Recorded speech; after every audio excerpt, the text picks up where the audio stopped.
मेरे जीवन में मेरे हाथ से एक हत्या हुई है। लोग जो कुछ भी कहें, मैंने एक हत्या की है। यह किसी ऐसे व्यक्ति के शब्द नहीं है जो अपनी सजा काट कर आया हो और अपने गुनाहों का कबूलनामा किसी को सुना रहा।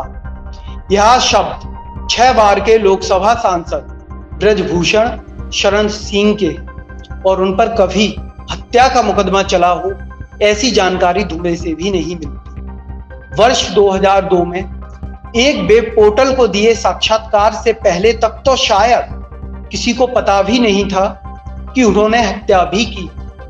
हाँ, उनके बाहुबल के किस्से तो उत्तर प्रदेश के खासकर गोंडा एवं उसके आसपास के जिलों में खासे मशहूर हैं। और 2009 के लोकसभा चुनाव में उनके चुनावी हलफनामे में 4 आपराधिक मामलों का भी जिक्र था, जिनमें धारा 307 यानी हत्या का प्रयास जैसे गंभीर अपराध भी शामिल थे। उत्तर प्रदेश की बहराइच जिले की कैसरगंज लोकसभा सीट से सांसद ब्रजभूषण की एक और पहचान है। वह वर्ष 2011 से भारतीय कुश्ती महासंघ यानी WFI के भी अध्यक्ष हैं और इसी के चलते आज वे विवादों और सुर्खियों में हैं। उन पर आरोप है कि उन्होंने अपने बाहुबल का प्रदर्शन महासंघ के संचालन में भी किया। नतीजतन उनके तानाशाह रवैये के चलते अंतरराष्ट्रीय कुश्ती खिलाड़ियों को उनके खिलाफ मोर्चा खोलना पड़ा। इन खिलाड़ियों में बजरंग पुनिया, विनेश फोगाट, साक्षी मलिक जैसे ऐसे खिलाड़ी शामिल हैं जिन्होंने ओलंपिक तक में भारत के लिए पदक जीतकर देश का नाम रोशन किया है। बीते 18 जनवरी को ये सभी पहलवान दिल्ली के जंतर मंतर पर धरने पर बैठ गए। उन्होंने WFI अध्यक्ष ब्रजभूषण पर बेहद ही संगीन आरोप लगाए थे, जिनमें महिला पहलवानों का यौन उत्पीड़न, शारीरिक शोषण और WFI के संचालन में तानाशाही एवं वित्तीय अनियमितता जैसे आरोप शामिल थे। खिलाड़ियों ने यह धरना 20 जनवरी की देर रात्रि खत्म किया था, जब खेल मंत्री अनुराग ठाकुर के साथ बैठक के बाद उन्हें यह आश्वासन मिला था कि उनकी मांगों पर कार्रवाई की जाए। ब्रजभूषण शरण सिंह को तब WFI के कामकाज को उनके पद की जिम्मेदारियों से अलग कर दिया गया था और एक निगरानी समिति का गठन किया गया था, जो कि पहलवानों के, रेसलर के आरोपों पर जांच करने वाली थी। निगरानी समिति का गठन भी हुआ। एक समिति का गठन खेल मंत्रालय ने किया और एक जांच समिति भारतीय ओलंपिक संघ द्वारा गठित की गई। दोनों समितियों की अध्यक्षता पूर्व ओलंपियन और पूर्व राज्यसभा सांसद मैरीकॉम को सौंपी। लेकिन बीते रविवार को यह विवाद तब फिर से सुर्खियों में आ गया जब पहलवानों फिर से दिल्ली के जंतर मंतर पर धरना शुरू कर दिया। पहलवानों की मांग थी कि सरकार WFI अध्यक्ष यानी ब्रजभूषण शरण सिंह के खिलाफ आरोपों की जांच करने वाली निगरानी समिति की रिपोर्ट सार्वजनिक करे और मामले में दिल्ली पुलिस FIR दर्ज करे। उन्होंने सुप्रीम कोर्ट का भी दरवाजा खटखटाया और सुप्रीम कोर्ट ने भी उनके आरोपों को गंभीर माना, जिसके बाद दिल्ली पुलिस ने विवश होकर ब्रजभूषण के खिलाफ 2 FIR दर्ज कर ली है। हालांकि शुरू से ही ब्रजभूषण स्वयं को पाक साफ बताते रहे हैं, लेकिन उनका इतिहास तो कुछ और ही कहता है। जैसा कि पहले बताया, वह एक हत्या का गुनाह स्वयं स्वीकार चुके हैं, कैमरे पर स्वीकार चुके हैं, और उनका ही एक अन्य स्वीकरण बताता है कि पूर्व प्रधानमंत्री अटल बिहारी वाजपेयी ने भी उन्हें एक हत्या के लिए जिम्मेदार ठहराया था। तो बात करते हैं, आखिर है कौन ब्रजभूषण शरण सिंह, जिसके खिलाफ बजरंग पुनिया, साक्षी मलिक और विनेश फोगाट जैसे कई विश्व स्तरीय एथलीट सड़कों पर प्रदर्शन कर रहे हैं और न्याय की मांग कर रहे हैं। वे प्रधानमंत्री तक से अपील कर रहे हैं, लेकिन ब्रजभूषण पर कार्रवाई नहीं हो रही। उन पर कार्रवाई ना तो उनकी पार्टी भाजपा कर रही है, ना मोदी सरकार कर रही है। खेल मंत्रालय, दिल्ली पुलिस और यहाँ तक कि प्रधानमंत्री स्वयं भी साहस नहीं जुटा पा रहे हैं कि ब्रजभूषण शरण सिंह के खिलाफ कोई एक्शन। बाइक चोरी, शराब माफिया, ठेकेदारी, गोलीबारी, इस सब से ब्रजभूषण शरण सिंह का अतीत जुड़ा हुआ। वर्ष 2014 के लोकसभा चुनावों से पहले एक रिपोर्ट में गोंडा जिले के वरिष्ठ पत्रकारों के हवाले से बताया गया था कि 80 के दशक में ब्रजभूषण की संलिप्तता मोटरसाइकिल, बाइक चोरी से लेकर शराब के अड्डों तक थी। यहां तक कि वे मंदिर के तालाबों के तल में पड़े सिक्के लड़कों से निकलवाया करते थे। समय के साथ वे सिविल ठेकेदार बन गए। इन सभी कामों में विनोद कुमार सिंह उर्फ पंडित सिंह उनके भागीदार थे। यह वही पंडित सिंह है जो उत्तर प्रदेश की समाजवादी सरकारों में मंत्री रहे थे। बाद में ब्रजभूषण और पंडित सिंह इन दोनों की दोस्ती दुश्मनी में तब्दील हो गई और 1993 में इन्हीं पंडित सिंह पर गोलियां बरसाने के आरोप में ब्रजभूषण शरण सिंह पर आईपीसी की धारा 307 समेत विभिन्न धाराओं में मुकदमे दर्ज किए। पंडित सिंह ने ही एक मर्तबा बताया था कि उन पर 20 गोलियां चलाई गई थी और वे 14 महीने अस्पताल में भर्ती रहे थे। यह मामला 29 साल अदालत में चला और दिसंबर 2022 में ब्रजभूषण सबूतों के अभाव में बरी हो गए। हालांकि अदालत ने जांचकर्ता की खिंचाई करते हुए कहा था कि मामले की जांच के दौरान साक्ष्य जुटाने का प्रयास नहीं किया गया था और यहां तक कि घटना में इस्तेमाल किए गए हथियार तक बरामद नहीं किए। अपने बचाव में ब्रजभूषण का तर्क था कि वे हमले के समय दिल्ली में थे। इस पर जज ने कहा था कि जांचकर्ताओं द्वारा इस बात की पुष्टि करने का कोई प्रयास नहीं किया गया जो पूरी जांच को गंभीर बनाता। यानी कि जांचकर्ताओं ने, पुलिस ने इस बात की पुष्टि करने का कोई प्रयास नहीं किया था कि उस समय ब्रजभूषण दिल्ली में थे। गौरतलब है कि फैसला आने से करीब 1.5 महीने पहले ही मई 2021 में मामले में पंडित सिंह का कोरोना संक्रमण के चलते निधन हो गया। इस मामले में ब्रजभूषण के बरी होने का एक कारण यह भी था कि पंडित सिंह उनके खिलाफ कभी गवाही देने के लिए अदालत में गए ही नहीं। इसका जवाब पंडित सिंह ने स्वयं 2014 में दिया था कि वो ब्रजभूषण के खिलाफ गवाही देने क्यों नहीं गए। पंडित सिंह ने कहा था, अगर मैं 1993 के गोलीकांड मामले में ब्रजभूषण के खिलाफ गवाही देने का फैसला करता हूं तो उसे सलाखों के पीछे भेज सकता हूं, लेकिन मैंने ऐसा करने से खुद को रोक रखा है क्योंकि मैं उसे जिंदा रखना चाहता हूं। एक दमदार व्यक्ति के साथ लड़ने में मजा आता है। आप सतर्क रहते हैं, आप गलतियां नहीं करते हैं। इस तरह ब्रजभूषण तब जेल जाने से बच गए थे। बहरहाल पंडित सिंह के एक भाई भी थे, नाम था रविंदर सिंह। वे ब्रजभूषण के काफी गहरे मित्र थे। दोनों साथ में ठेकेदारी का काम करते थे।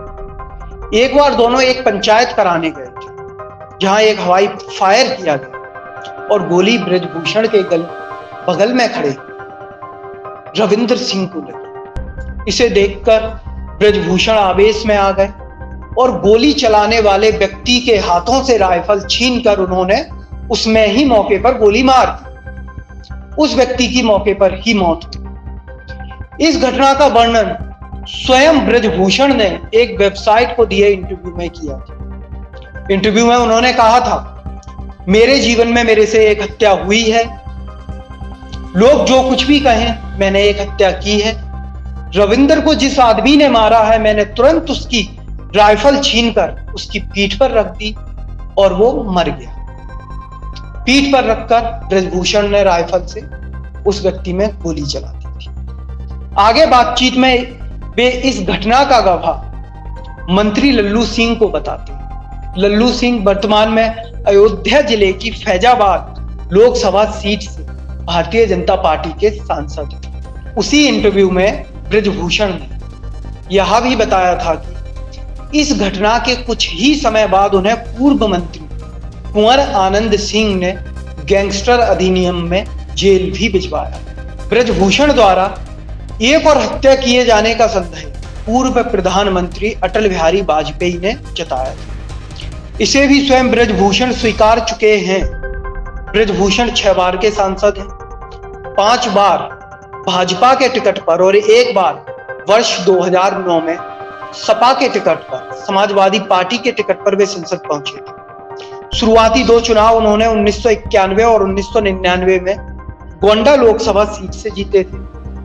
2004 के लोकसभा चुनाव में भाजपा ने उन्हें बलरामपुर सीट से टिकट दिया था और गोंडा से घनश्याम शुक्ला को उम्मीदवार बनाया। मतदान वाले दिन ही शुक्ला की एक सड़क दुर्घटना में मौत हो गई थी। एक इंटरव्यू में यह सब याद करते हुए ब्रजभूषण ने कहा था, मेरे विरोधियों ने अफवाह फैला दी कि यह दुर्घटना नहीं, हत्या थी। अटल जी ने मुझे बुलाया और कहा कि तुमने उसे मरवा दिया। यह शब्द स्वयं ब्रजभूषण के थे कि अटल जी ने, यानी कि पूर्व प्रधानमंत्री ने उन्हें अपने पास बुलाया और कहा कि ब्रजभूषण, तुमने घनश्याम शुक्ला को मरवा दिया। यहीं से भाजपा के साथ ब्रजभूषण के मतभेद शुरू हुए। नतीजतन 2008 में उन्होंने तत्कालीन यूपीए सरकार के खिलाफ विपक्ष द्वारा लाए गए अविश्वास प्रस्ताव पर अपनी ही पार्टी के खिलाफ क्रॉस वोटिंग कर दी। भाजपा ने उन्हें निष्कासित कर दिया, लेकिन सपा ने उनके लिए अपने दरवाजे खोल दिए। सपा के टिकट पर वे 2009 में कैसरगंज लोकसभा सीट से फिर सांसद बने। 2014 में वापस भाजपा ने उन्हें स्वीकार लिया और वे फिर से कैसरगंज सीट से सांसद बने। 2019 में भी उन्होंने अपनी जीत दोहराई। यहां गौर करने वाली बात है कि प्रधानमंत्री द्वारा हत्या का संदेह जताए जाने के बाद भी वे भाजपा में बने रहे। भाजपा ने उन्हें क्रॉस वोटिंग के बाद निकाला। भाजपा ने ठुकराया तो विपक्षी समाजवादी पार्टी ने अपना लिया। इससे समझा जा सकता है कि ब्रजभूषण कितने ताकतवर हैं। शायद इसलिए नामी खिलाड़ी उनके खिलाफ प्रदर्शन कर रहे हैं, लेकिन महीनों तक उनका कुछ नहीं बिगड़ा। और ऐसा सिर्फ इसलिए है क्योंकि वह स्वयं को शक्तिशाली कहलाना पसंद करते हैं, जिसे भाजपा की उतनी जरूरत नहीं है जितनी भाजपा को उनकी जरूरत है। उत्तर प्रदेश में उनके गृह जिले गोंडा और उससे लगे कम से कम आधा दर्जन जिलों में ब्रजभूषण की अच्छी खासी पैठ है। इस संबंध में गोंडा के ही एक भाजपा नेता के शब्द हैं जो गौर करने लायक है। उक्त भाजपा नेता कहते हैं, ब्रजभूषण केवल पार्टी का चुनाव चिन्ह लेते हैं, चुनाव वह अपने दम पर जीतते हैं। उत्तर प्रदेश के बहराइच, गोंडा, बलरामपुर, अयोध्या और श्रावस्ती जिले में ब्रजभूषण के 50 से अधिक शिक्षण संस्थान भी चल रहे हैं और क्षेत्र में उनके राजनीतिक रसूख का एक स्रोत या शिक्षण संस्थान भी है। वह स्वयं भी इसे स्वीकारते हैं। ब्रजभूषण का कहना है, जो उन्होंने अतीत में कहा है, मैंने शिक्षण संस्थान किसी राजनीतिक उद्देश्य से शुरू नहीं किए थे, लेकिन हाँ, आज लड़के मेरे चारों ओर रैली करते हैं। दूसरे लोग मुझे माफिया कह सकते हैं, लेकिन मेरे छात्र मुझे आदर्श मानते हैं। जिसे माफिया मानना है माने, लेकिन पढ़ने वाला लड़का मुझे आदर्श मानता है। मैं ब्राह्मणों के पैर छुआ करता था, आज युवा ब्राह्मण मुझे गुरु बोलकर मेरे ही पैर छूता है। यही कारण है कि अपना कद पार्टी से बड़ा बनाकर रखने वाले ब्रजभूषण अपनी ही पार्टी की सरकार और फैसलों के खिलाफ भी खड़े हो जाते, लेकिन उनका बिगड़ता कभी कुछ नहीं। पिछले साल अक्टूबर में उन्होंने यूपी में बाढ़ आने पर अपनी ही भाजपा सरकार और मुख्यमंत्री योगी आदित्यनाथ को निशाने पर ले लिया था। इसी तरह यूपी में भाजपा की आंखों में सर्वाधिक खटकने वाले समाजवादी पार्टी के नेता आजम खान को भी उन्होंने जनता का नेता बता दिया था। पिछले जून 2022 में महाराष्ट्र नवनिर्माण सेना प्रमुख राज ठाकरे ने अयोध्या आने की इच्छा जताई थी, तो ब्रजभूषण पार्टी लाइन के खिलाफ खड़े हो गए थे और ठाकरे के दौरे का विरोध किया था। जबकि महाराष्ट्र की उथल पुथल भरी राजनीति में उस समय राज ठाकरे की भाजपा को बेहद जरूरत थी एक सहयोगी के रूप में। बीते दिनों योग गुरु बाबा रामदेव को लेकर भी वे हमलावर हो गए थे।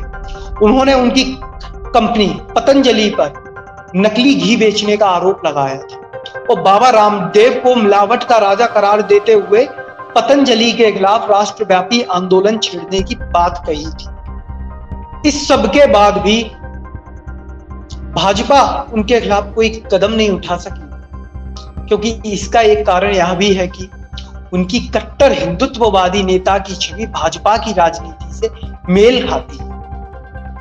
बाबरी मस्जिद गिराने से लेकर दाऊद इब्राहिम के गुर्गों को आश्रय देने तक के आरोप ब्रजभूषण पर लग चुके हैं। बता दें कि ब्रजभूषण 90 के दशक के अंत में भाजपा से जुड़े थे। वह राम जन्मभूमि आंदोलन का दौर था और अयोध्या के आसपास के क्षेत्रों में उनकी अच्छी पकड़ के चलते भाजपा की नजर उन पर पड़ी थी। आज उनकी पत्नी केतकी सिंह गोंडा जिला पंचायत अध्यक्ष हैं और बेटे प्रतीक भूषण गोंडा सदर सीट से विधायक हैं। राम मंदिर आंदोलन के प्रमुख शहरों में ब्रजभूषण एक रहे और बाबरी विध्वंस मामले में भाजपा नेता लाल कृष्ण आडवाणी, मुरली मनोहर जोशी, उत्तर प्रदेश के पूर्व मुख्यमंत्री कल्याण सिंह के साथ वे गिरफ्तार भी हुए थे। वे इस मामले में मुख्य आरोपी थे। वर्ष 2020 में अदालत ने ब्रजभूषण और अन्य सभी आरोपियों को सबूतों के अभाव में बरी कर दिया था। ब्रजभूषण अक्सर गर्व से यह बताते हुए भी देखे गए हैं कि आंदोलन के दौरान क्षेत्र का मैं पहला व्यक्ति था जिसे मुलायम सिंह ने गिरफ्तार किया था। विवादित ढांचा गिराए जाने के बाद सीबीआई द्वारा गिरफ्तार किया गया मैं पहला शख्स था। बहरहाल 90 के दशक में उनके अंडरवर्ल्ड से भी संबंधों की बात सामने आई थी। उन्होंने दाऊद इब्राहिम गिरोह के सदस्यों को शरण देने के आरोप में तिहाड़ जेल में कई महीने बिताए थे। उनके खिलाफ आतंकवादी एवं विभाजनकारी गतिविधियां रोकथाम अधिनियम यानी टाडा के तहत मामला दर्ज किया गया था। बाद में वे यहां भी सबूतों के अभाव में बरी हो गए। जेल में रहते हुए उस दौरान उन्होंने अपनी पत्नी को गोंडा लोकसभा से भाजपा के ही टिकट पर चुनाव लड़ाया था और वे जीत भी गई थी। ब्रजभूषण से जुड़ा एक दिलचस्प वाकया और है। वर्ष 2004 में उनके 22 वर्षीय बेटे ने आत्महत्या कर ली थी और सुसाइड नोट में इसके लिए उन्होंने पिता ब्रजभूषण को जिम्मेदार ठहराया। यानी कि ब्रजभूषण को स्वयं उनके बेटे अपनी आत्महत्या के लिए जिम्मेदार ठहरा चुके हैं। खैर, कुश्ती महासंघ के संचालन में ब्रजभूषण का तानाशाह रवैया पहले भी चर्चित रहा है। ऐसा नहीं है कि उन पर सिर्फ उंगलियां अभी उठ रही हैं और प्रदर्शन कर रहे पहलवानों के दावों की पुष्टि स्वयं ब्रजभूषण द्वारा 2021 में एक इंटरव्यू में कहे गए इन शब्दों से भी हुई। ब्रजभूषण ने उक्त इंटरव्यू में कहा था, यहां सभी पहलवान ताकतवर लड़के लड़कियां हैं। इन्हें नियंत्रित करने के लिए आपको किसी ताकतवर की जरूरत होती है। क्या यहां मुझसे ज्यादा ताकतवर कोई और है? कुछ घटनाओं से समझते हैं कि वे WFI का संचालन करते कैसे। उनसे जुड़ी खबरों में यह उल्लेख मिलता है कि कुश्ती से जुड़ी हर चीज पर अंतिम निर्णय उनका ही होता है। कुश्ती के हर छोटे बड़े टूर्नामेंट पर उनकी नजर रहती है और अक्सर रेफरी को निर्देश देते देखे गए थे और यहां तक कि जजों को भी सजा देते हैं। जनवरी 2021 का वाकया है। उन्होंने नोएडा में राष्ट्रीय चैंपियनशिप के दौरान एक रेलवे कोच को निलंबित कर दिया। चैंपियनशिप के दौरान, चलती हुई चैंपियनशिप के दौरान। ऐसा ही एक और वाकया है जब उन्होंने मैच रेफरी से एक पहलवान को सजा देने के लिए कहा क्योंकि उसके समर्थक मैदान में घुस आए थे। पहलवान के समर्थक मैदान में घुस आए थे तो ब्रजभूषण ने मैच रेफरी से कहा कि इनको सजा दीजिए। रेफरी ने ऐसे किसी भी नियम का होना ना बताया। रेफरी ने कहा कि ऐसा कोई नियम उपलब्ध नहीं है कि उन्हें सजा दी जा सके, लेकिन ब्रजभूषण अड़े रहे। अगर वे किसी टूर्नामेंट में स्वयं उपस्थित नहीं हो पाते हैं तो आयोजन स्थल पर हर ओर कैमरे लगवाकर घर से निगरानी करते हैं। यह बात स्वयं उन्होंने स्वीकारी थी मीडिया से बात करते हुए। मीडिया रिपोर्ट्स यह भी बताती हैं कि ब्रजभूषण के रवैये से पहलवान भली भांति परिचित थे। इसलिए जब विवादित